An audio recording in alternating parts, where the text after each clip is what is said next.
Hey, good morning, America. Good morning, LJ, Blue Ridge, Jasper, wherever you're at this morning. Good morning. Glad to have you. I'm your host, BKP.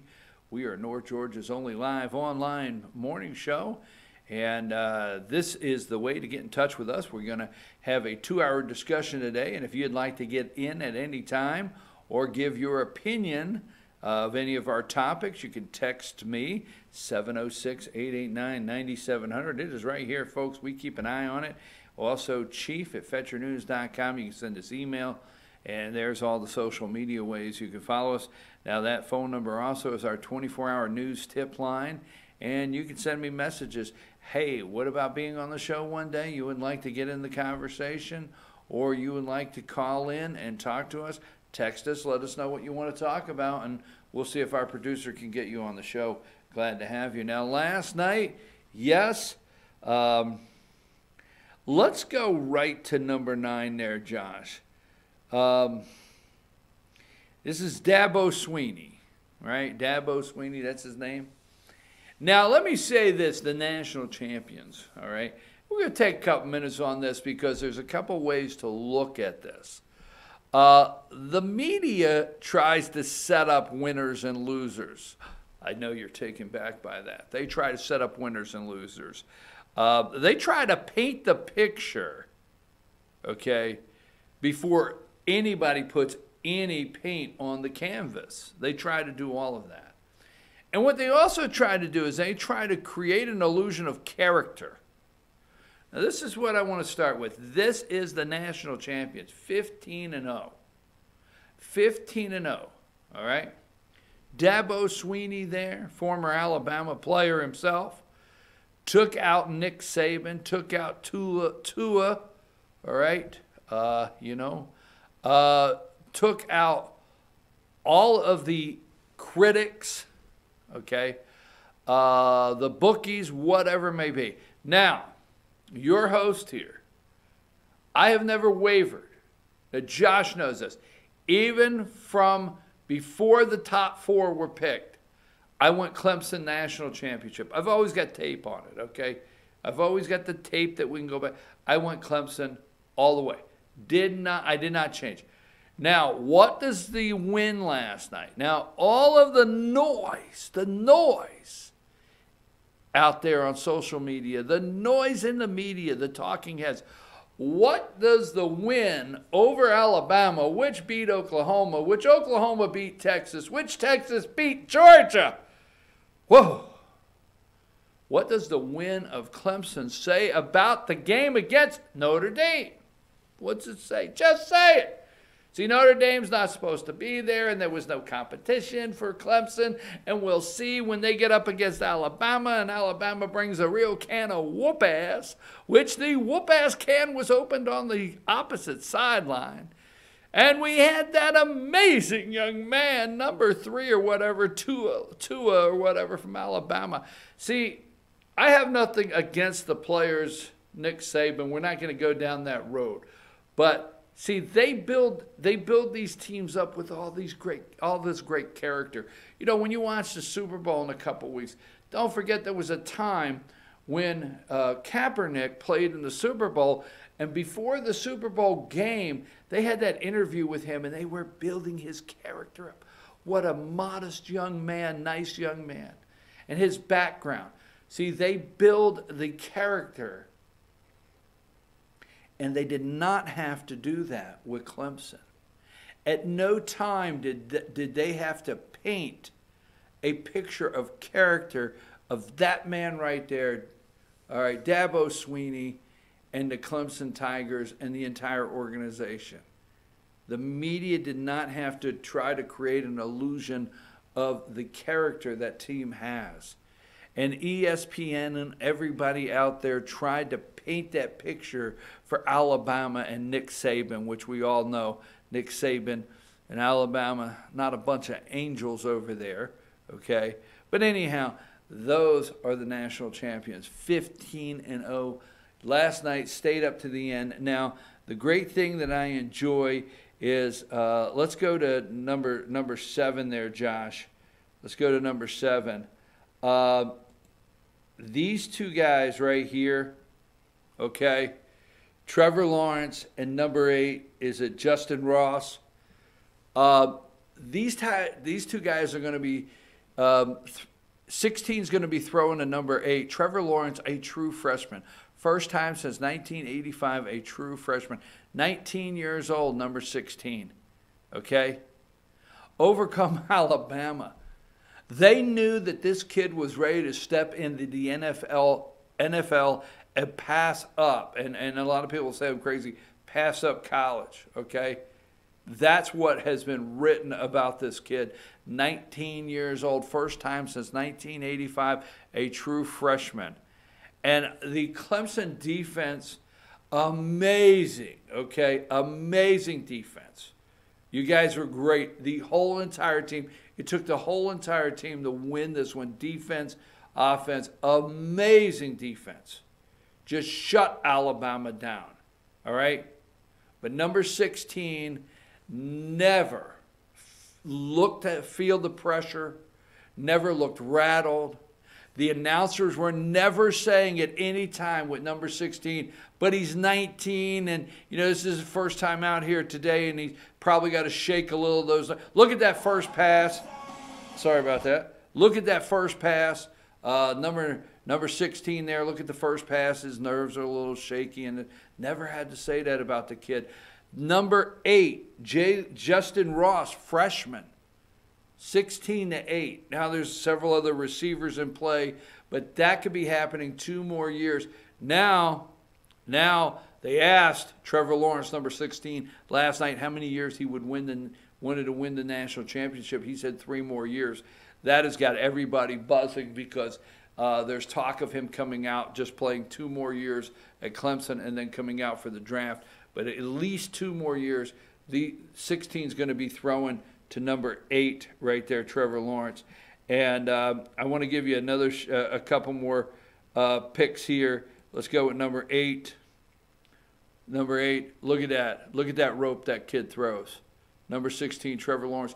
I wonder if down in Cartersville, Georgia, they are building the signs now, home of Trevor Lawrence. I wonder if they are. I wonder what the sales of that number 16 jersey with that nice bright orange that says Clemson on it. Wonder if the sales went through the roof last night on the internet. Not Alabama, number 3, number 16, that true freshman. I wonder if this said, 360-some yards, if not more. And Dabo Swinney, hats off. You could have shoved that last touchdown in the end zone. You did it. You tipped your hat to all your seniors, okay? All the seniors came out about, 2 minutes to play. You tipped your hat to your seniors. You pushed the ball down the field. If it got in, that's character, man. This guy's character, was it 44? I mean, this guy could have knocked that 50 mark right out. Could have knocked the 50 mark right out, but he didn't do it. Could have left these guys in and made Nick Saban have to go home and have the headlines in Alabama this morning. All the papers say, hey, you know what? 50. But he didn't do it. But here's Trevor Lawrence, number 16. How many of those jerseys flew off the shelf? And Dabo Swinney tipped his hat to the seniors. One more here. I know I'm putting a lot of time in a national championship. There's a reason. Off number 6, Lawrence right there. How many of those jerseys are coming off the shelf saying Lawrence, number 16, right now? Look at that throw right there. Number 32, they're trying. And the kid's arm strength. And one more, number 5. Look at that right there. I got it. I'm going with it. 16-8.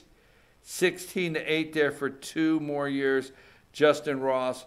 Trevor Lawrence and Justin Ross power Clemson to monster win over Alabama for national championship.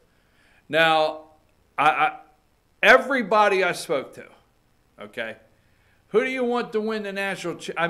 Who's going to win the national championship? And almost everybody I spoke to said, "Are you asking me who I want to win or who I think will win?" It's the reason I spent a little time here on the national championship. I'm going to parallel it to something. Who do I think will win, or who do I want to win? All right?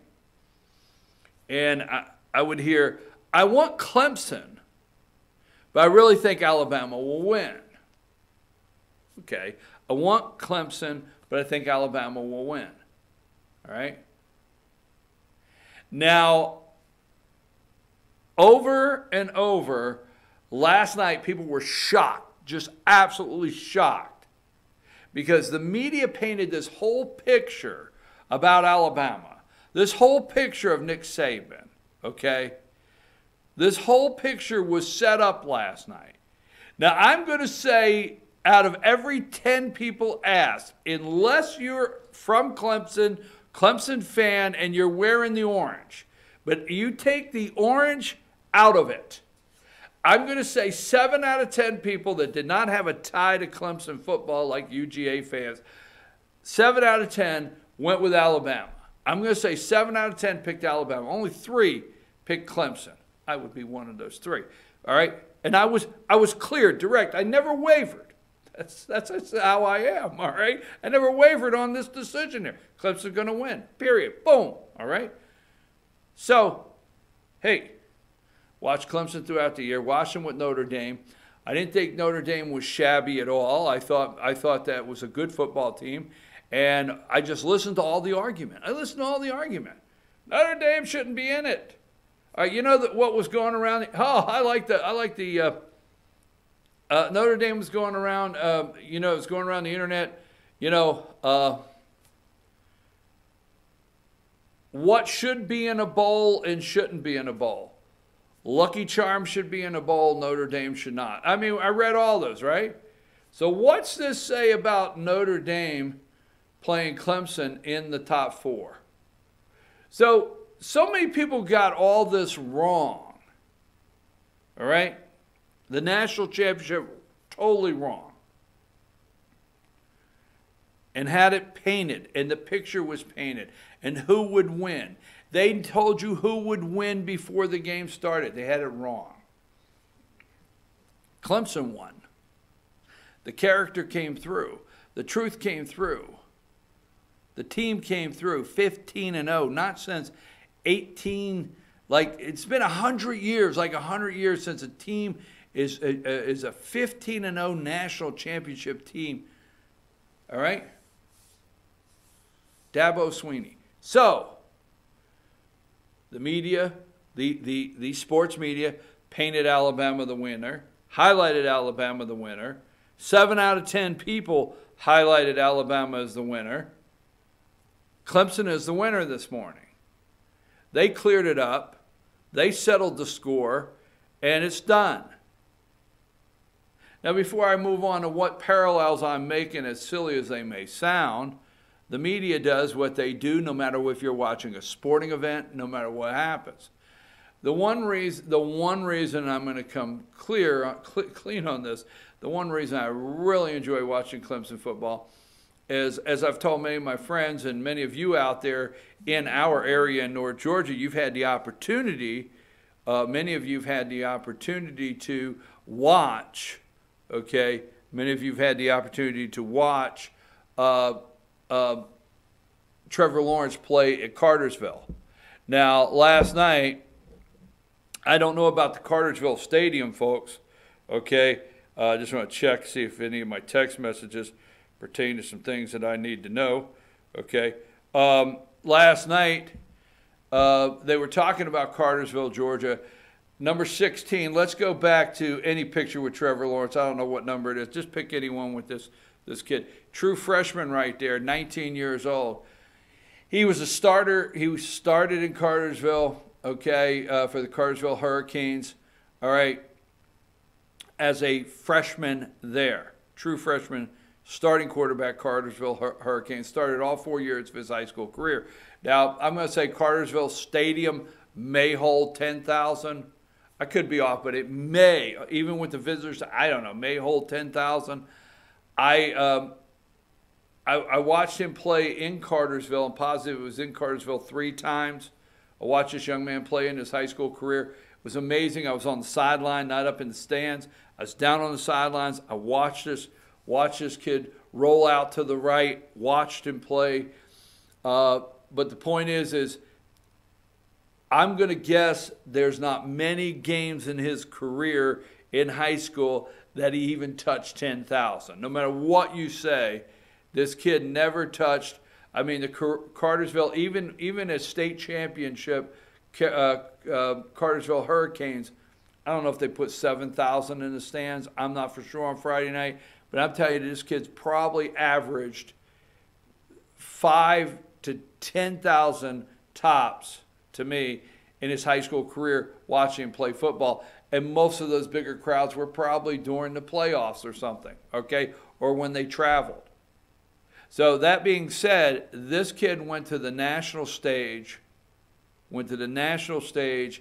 played in front of 100,000, went to Texas Stadium, Dallas, Texas Stadium last week before last, played in front of 100,000, against Notre Dame. They got knocked. Clemson got knocked that, hey, you know what? You're playing against Notre Dame. They shouldn't be in it. This kid goes for the interview, and he's looking up for the confetti. And the announcer has to say to him, that's national championship, Trevor. You'll get it there. Okay, I'll wait for that. The kid then goes on the big stage last night in front of the nation at 19 years old and just puts on a close to 400-yard passing, no interceptions. I think 3 touchdowns and no interceptions. Anyhow, all right, so big time, big kid, big pick.